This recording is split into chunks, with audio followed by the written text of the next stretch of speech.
Hey everyone! Before we get into these spine-chilling stories, don't forget to hit that subscribe button. It's a small click for you, but it helps the channel a ton. Plus, if you're into creepy, unsettling tales, you'll want to stick around for what's coming next.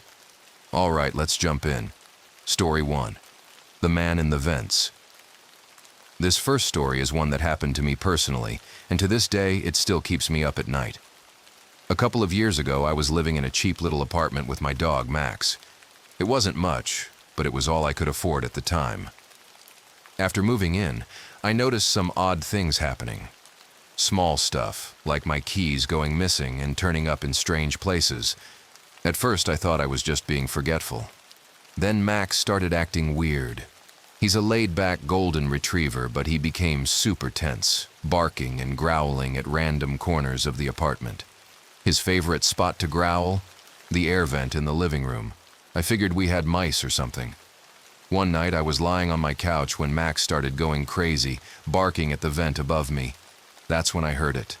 A faint shuffling sound inside the vent. My heart was pounding as I grabbed a flashlight, unscrewed the cover and peeked in. Nothing. For a few weeks I convinced myself it was all in my head. But one night I woke up to the sound of scratching above my bed. I looked up at the vent and I swear I saw a face staring down at me, pale with wide, staring eyes. I bolted out of the apartment and called the cops. When they searched the crawl space above my unit, they found blankets, food wrappers, and a notebook filled with drawings and bizarre symbols. The scariest part?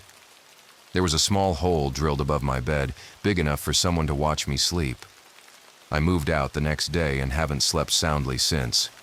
Here's the next story. Story 2. The Voice in the Baby Monitor. This story came from a friend of mine, and it's just as creepy. She had just had her first baby and was using one of those video baby monitors to keep an eye on the nursery. One night, while her baby was sleeping, she heard a strange noise coming from the monitor. At first it was just static, but then she heard a man's voice whisper, "I see you."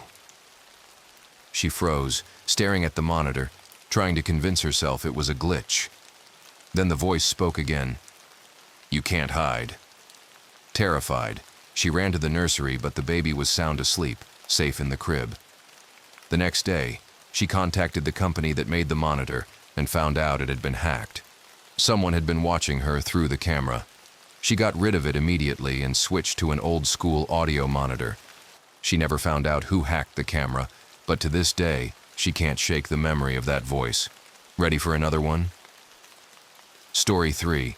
The Hitchhiker in the Rearview Mirror. This story comes from a guy I used to work with. He was driving home late one night on a deserted stretch of highway. It was the kind of road where you don't see another car for miles. He saw a woman standing on the side of the road, waving for help. She looked desperate, but something about her gave him the creeps. He decided not to stop and kept driving. A few minutes later, he glanced in his rearview mirror and nearly drove off the road. The woman was sitting in his back seat, staring at him with this blank expression. He slammed on the brakes and turned around, but there was no one there. He swears he saw her and refuses to drive that road at night anymore. Here's one last story for you. Story 4. The Roommate Who Wasn't There. A girl I went to college with told me this one. She was living in a dorm and had a roommate who was hardly ever there. They had different schedules, so they didn't see each other much. One night, she came back to the room late and saw her roommate lying on the bed, facing the wall. She said hi, but the roommate didn't respond. Figuring she was asleep, she got ready for bed quietly. In the middle of the night, she woke up to the sound of her roommate whispering. She couldn't make out the words, but it sounded like a prayer or a chant. She turned over to ask if everything was okay, and that's when she realized the bed was empty. Her roommate had been out of town for the past 3 days. She spent the rest of the night in the common area and moved out of the dorm shortly after.